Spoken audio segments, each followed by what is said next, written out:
Hi ಎಲ್ಲರಿಗೂ ನಮಸ್ತೆ. ನಾನು ನಿಮ್ಮ ಆಶಾ ಚಂದ್ರಭಟ್. ಆಶಾ ಸ್ನಳಪಾಕಕ್ಕೆ ನಿಮಗೆಲ್ಲರಿಗೂ ಸ್ವಾಗತ. ಇವತ್ತು ನಾವು ಶಂಕರಪೋಳಿ ಅಥವಾ ಶಕ್ಕರ್ಪಾರ ಅಂತೇಳಿ ಹೇಳ್ತಾರೆ ಹಿಂದಿಯಲ್ಲಿ. ಇದನ್ನು ಹೇಗೆ ಮಾಡೋದು ಅಂತ ಹೇಳೋದನ್ನು ನೋಡು. ಇದು ನಮ್ಮ ಟ್ರೆಡಿಷನಲ್ ಆದಂಥ ಒಂದು ಸಾಯಂಕಾಲದ ಸ್ನ್ಯಾಕ್. ಇದು ಮಾಡಲಿಕ್ಕೂ ತುಂಬ ಸುಲಭ. ಇದನ್ನು ಮಾಡಲಿಕ್ಕೆ ನಾನಿಲ್ಲಿ 2 ಕಪ್ಪಷ್ಟು ಮೈದಾ ಹುಡಿ ತಗೊಂಡಿದ್ದೇನೆ. ಇವತ್ತು ಅರ್ಧ ಕಪ್ಪಷ್ಟು ಹಾಲು ತಗೊಂಡಿದ್ದೀನಿ. ಅದರ ಜೊತೆಗೇ 3 ಟೇಬಲ್ ಸ್ಪೂನಷ್ಟು ಸಕ್ಕರೆ, 2 ಟೇಬಲ್ ಸ್ಪೂನಷ್ಟು ಬಾಂಬೆ ರವೆ, 1/4 ಕಪ್ಪಷ್ಟು ತುಪ್ಪ, 1-2 ಚಿಟಿಕೆಯಷ್ಟು ಉಪ್ಪು. ಇವಿಷ್ಟನ್ನು ಮೊದಲಿಗೆ ಸಕ್ಕರೆ ಹಾಗೂ ರವೆಯನ್ನು ನಾನು ಮಿಕ್ಸಿ ಜಾರಿಗೆ ಹಾಕ್ಕೊಂಡು ನುಣ್ಣಗೆ ಹುಡಿ ಮಾಡಿಕೊಳ್ತೇನೆ. ಸಕ್ಕರೆ ಹುಡಿ ಮಾಡಿಯೇ ಹಾಕ್ಕೊಳ್ಬೇಕು, ಇಲ್ಲದಿದ್ದರೆ ಅದು ಕರಗೋದಿಲ್ಲ. ರವೆ ತರಿಯಾಗಿ ಸಿಗ್ತದೆ, ಅದಕ್ಕೋಸ್ಕರ ಸಕ್ಕರೆ ಜೊತೆಗೆ ಹಾಕಿಕೊಂಡು ಮಿಕ್ಸಿ ಜಾರಲ್ಲಿ ನುಣ್ಣಗೆ ಹುಡಿ ಮಾಡಿಕೊಳ್ತಾ ಇದ್ದೇನೆ. ಒಂದು ಅಗಲವಾದ ಪಾತ್ರೆ ತಗೊಂಡು ಅದಕ್ಕೆ ಮೊದಲಿಗೆ ಮೈದಾವನ್ನು ಹಾಕ್ಕೊಂಡು ನಾವು ಹುಡಿ ಮಾಡಿದಂತಹ ಸಕ್ಕರೆಯನ್ನು ಕೂಡ ಅದಕ್ಕೆ ಹಾಕ್ಕೊಂಡು, ಸಕ್ಕರೆ ಹಾಗೂ ರವೆ ಎರಡೂ ಇದೆ ಅದರಲ್ಲಿ, ಸ್ವಲ್ಪ ಉಪ್ಪು ಹಾಗೆಯೇ ತುಪ್ಪವನ್ನು ಒಳ್ಳೆ ಬಿಸಿ ಮಾಡಿ ಹಾಕ್ಕೊಳ್ಬೇಕು. ತುಪ್ಪ ಬಿಸಿಯಾದಷ್ಟು ಇದು ಗರಿಗರಿಯಾಗಿ ಹಾಗೂ ಸಾಫ್ಟಾಗಿ ಬರ್ತದೆ. ಇದನ್ನು ಈಗ ರುಚಿಗೆ ಉಪ್ಪು ಕೂಡ, ರುಚಿಗೆ ಅಂದರೆ ನೀವು ಯಾವುದೇ ಸ್ವೀಟ್ ಮಾಡಿ ಅದಕ್ಕೊಂದು 2 ಚಿಟಿಕೆ ಉಪ್ಪು ಹಾಕಬೇಕು, ಆವಾಗನೇ ಅದು ತುಂಬ ರುಚಿಯಾಗಿರ್ತದೆ. ತುಪ್ಪ ಹಾಕಿದ್ದು ಬಿಸಿ ಇರ್ತದೆ, ಸ್ಪೂನಲ್ಲಿ ಮಿಕ್ಸ್ ಮಾಡಿಕೊಳ್ಳಿ ಫಸ್ಟಿಗೆ. ನನಗೆ ಅಭ್ಯಾಸ ಇದೆ, ಹಾಗೆ ನಾನು ಹಾಗೆ ಮಿಕ್ಸ್ ಮಾಡಿಕೊಂಡೆ ಸೈಡಿಂದ ಹುಡಿ ಹಾಕ್ಕೊಂಡು. ಇದನ್ನು ಈಗ ಚೆನ್ನಾಗಿ ಕೈಯಲ್ಲಿ ಮುದ್ದೆ ಕಟ್ಟಲಿಕ್ಕೆ ಬರುವಷ್ಟು ಹೊತ್ತು ಅದನ್ನು ಚೆನ್ನಾಗಿ ಮಿಕ್ಸ್ ಮಾಡಿಕೊಳ್ಬೇಕು. 2-3 ನಿಮಿಷವರೆಗೆ ಅದನ್ನು ಹೀಗೆ ತುಪ್ಪ ಸರಿಯಾಗಿ ಮೈದಾದಲ್ಲಿ ಅಂಟಿಕೊಳ್ಳುವ ಹಾಗೆ ಮಿಕ್ಸ್ ಮಾಡಿಕೊಳ್ಬೇಕು.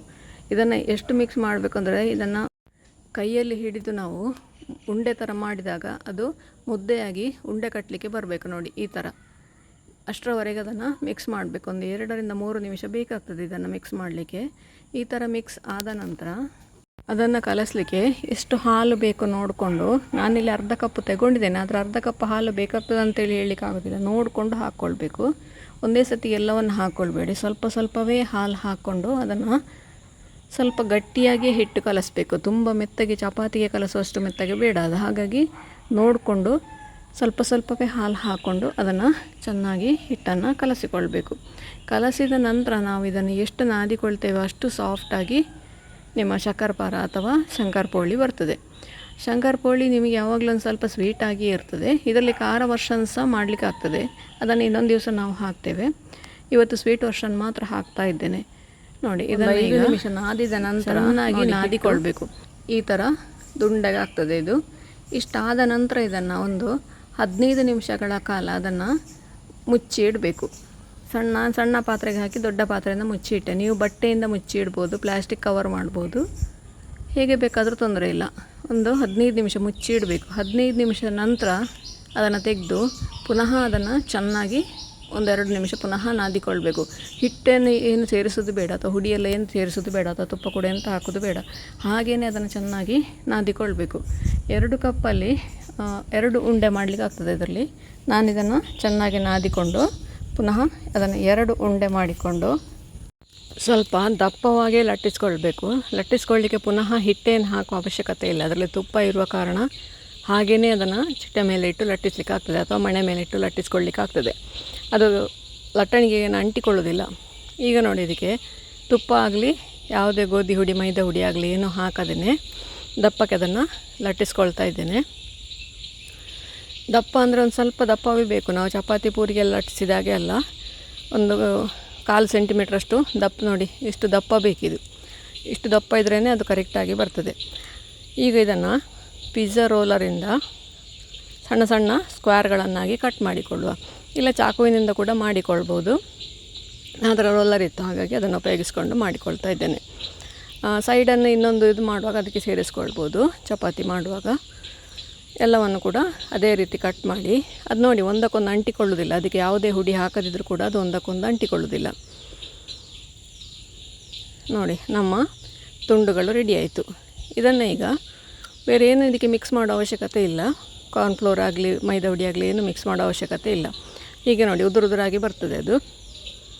ಇದನ್ನು ಈಗ ಎಣ್ಣೆ ಕಾಯಲಿಕ್ಕೆ ಇಡಬೇಕು. ಎಣ್ಣೆ ಹದ ಕಾದಿರಬೇಕು. ತುಂಬ ಕಾದರೆ ನಿಮಗೆ ಒಂದೇ ಸತಿ ಹಾಕಿದರೆ ಅದೆಲ್ಲ ಸೀದು ಹೋಗ್ತದೆ, ಕರೆಕ್ಟಾಗಿ ಬೇಯುವುದಿಲ್ಲ. ಎಣ್ಣೆ ಹದ ಕಾದಿರಬೇಕು ನೋಡಿ. ಸಣ್ಣ ಹೀಗೆ ಗುಳ್ಳೆ ಬರಲಿಕ್ಕೆ ಶುರುವಾಗುವಾಗ ಅದನ್ನು ಹಾಕಿ ಎಲ್ಲವನ್ನು ಕೂಡ ಹಾಕ್ಕೊಂಡು ಒಂದು ಚಪಾತಿ ಲಟ್ಟಿಸ್ಕೊಂಡು ಅದನ್ನು ಒಮ್ಮೆ ಬೇಯಿಸ್ಲಿಕ್ಕೆ ಆಗ್ತದೆ. ಎಲ್ಲವನ್ನು ಕೂಡ ಅದಕ್ಕೆ ಹಾಕಿಕೊಂಡು ಕರೆಕ್ಟಾಗಿ ಗೋಲ್ಡನ್ ಬ್ರೌನ್ ಬರೋವರೆಗೆ ಅದನ್ನು ಬೇಯಿಸಿಕೊಳ್ಬೇಕು.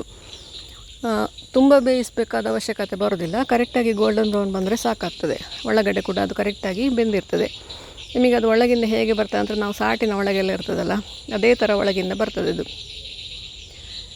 ನೋಡಿ ಈ ಥರ ಎಣ್ಣೆಗೆ ಹಾಕಿದ ಕೂಡಲೇ ಅದನ್ನು ಮುಟ್ಲಿಕ್ಕೆ ಹೋಗಬೇಡಿ. 1-2 ನಿಮಿಷ ಅದು ಶೇಪ್ ಹಿಡ್ಕೊಳ್ಳಿಕ್ಕೆ ಬಿಡಿ ಅದನ್ನು ಹಾಗೇ. ನಂತರ ಹೀಗೆ ಮಗುಚಿ ಕೆಳಗಡೆ ಮೇಲ್ಗಡೆ ನೋಡಿ ಈ ಥರ ಕರೆಕ್ಟಾಗಿ ಗೋಲ್ಡನ್ ಬ್ರೌನ್ ಬಂದರೆ ನಮ್ಮ ಶಂಕರಪೋಳಿ ರೆಡಿ ಆಯಿತು. ಇದನ್ನು ತೆಗೆದು ಈಗ ಟಿಶ್ಯೂ ಪೇಪರಿಗೆ ಹಾಕ್ಕೊಂಡ್ರೆ ಕೂಡಲೇ ಅದನ್ನು ಬಾಯಿಗೆ ಹಾಕಲಿಕ್ಕೆ ಮಕ್ಕಳಿಗೆ ತಿನ್ನಲಿಕ್ಕೆ ಕೊಡಬೇಡಿ, ಅದು ಬಿಸಿ ಇರ್ತದೆ ತುಂಬ ದಪ್ಪ ಇರುವ ಕಾರಣ. ಖಂಡಿತ ಇದನ್ನೊಮ್ಮೆ ಟ್ರೈ ಮಾಡಿ ನೋಡಿ ಹೇಗಾಗ್ತದೆ ಅಂತೇಳಿ ಕಮೆಂಟ್ ಮೂಲಕ ನಮಗೆ ತಿಳಿಸಿ. ಲೈಕ್ ಕೊಟ್ಟು ಶೇರ್ ಮಾಡಿ. ನೀವಿನ್ನೂ ನಮ್ಮ ಚಾನಲನ್ನು ಸಬ್ಸ್ಕ್ರೈಬ್ ಮಾಡ್ಕೊಳ್ಳಿಲ್ಲ, ಸಬ್ಸ್ಕ್ರೈಬ್ ಮಾಡಿಕೊಂಡು ಪಕ್ಕದಲ್ಲೇ ಇರೋ ಬೆಲ್ ಐಕಾನ್ ಒತ್ತಿ ನಮ್ಮನ್ನು ಸಪೋರ್ಟ್ ಮಾಡಿ. ಮುಂದಿನ ವಿಡಿಯೋದಲ್ಲಿ ಇನ್ನೊಂದು ಹೊಸ ಅಡುಗೆಯೊಂದಿಗೆ ಇನ್ನೊಂದು ಹೊಸ ರೆಸಿಪಿಯೊಂದಿಗೆ ಪುನಃ ನಿಮ್ಮನ್ನು ಭೇಟಿಯಾಗ್ತೇನೆ. ಧನ್ಯವಾದಗಳು.